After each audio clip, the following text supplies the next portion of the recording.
నమస్కారం. ఓ చిన్న మాట చెప్తాను మీకు, ఏమనుకోకండి. అంటే జరుగుతున్నాయి, అది నా అనుభవంతో మీకు నేను చెప్తున్నాను.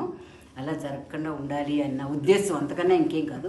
ఏం లేదు, సుజాత అనే ఒక ఆవిడ, పక్కింటి ఆవిడ, 2 ఇళ్ళు అవతల ఉన్న ఆవిడ వచ్చి బెల్ల కొట్టింది. బెల్ల కొడితే గబగబ పిల్లాడు పరిగెత్తుకొచ్చి తలుపు తీశాడు. తలుపు తీస్తే ఆవిడేమో లోపలికి వచ్చింది. అమ్మ అమ్మ సుజాత ఆంటీ వచ్చింది అని చెప్పేసి వాడు ఆడుకోవడానికి వెళ్ళిపోయాడు. చిన్నపిల్లాడు కదా, వాడు ఆడుకోవడానికి వెళ్ళిపోయాడు. ఇవి ఎంతకీ ఈవిడ లోపల నుంచి బయటికి రాదు.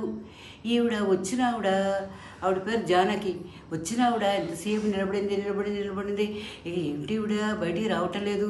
సరే పిల్లాడు చెప్పాడు కదా నేను వచ్చానని, అయినా బయటికి రాలేదు. సరే నేను రావడం ఆవిడకి ఇష్టం లేదేమో, విడిపోదాంలే అని చెప్పి బయటికి వెళ్ళిపోయి చెప్పులు వేసుకోబోతుంటే అప్పుడు నెమ్మదిగా ఈవిడ లోపల నుంచి బయటకు వచ్చి ఆహా మీరా, రండి అని అంటే ఏం లేదండి, మా అమ్మాయి బొమ్మల కొలువు పెట్టుకుంది, మిమ్మల్ని పేరెంట్ అని పిలుద్దామని వచ్చాను.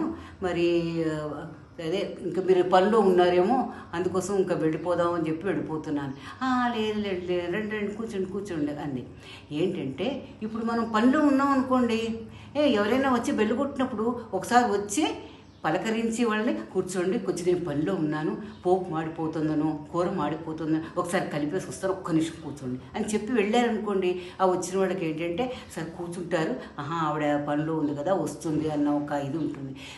బెల్లు కొట్టినా ఎంతసేపటికి లోపల నుంచి బయటికి రాకపోతే ఏమనుకుంటారు వాళ్ళు, నేను రావడం ఇష్టం లేదు ఈవిడికి, అందుకోసేపు బయటికి రాలేదు అని ఇంకోసారి రావడం కూడా వాళ్ళు ఇష్టపడరు. ఇంకోసారి వచ్చి బెల్లు కొట్టినా కూడా ఎందుకు తలుపు తీది, ఎందుకు వచ్చింది అని ఇంకా వాళ్ళు అలా అవ్వకుండా, ఏదైనా మనకి పని ఉందనుకోండి కొంచెం పక్కకు పెట్టి వచ్చి ఒకసారి పలకరించి పెడితే అదొక మర్యాదగా ఉంటుంది. అది. ధన్యవాదాలు.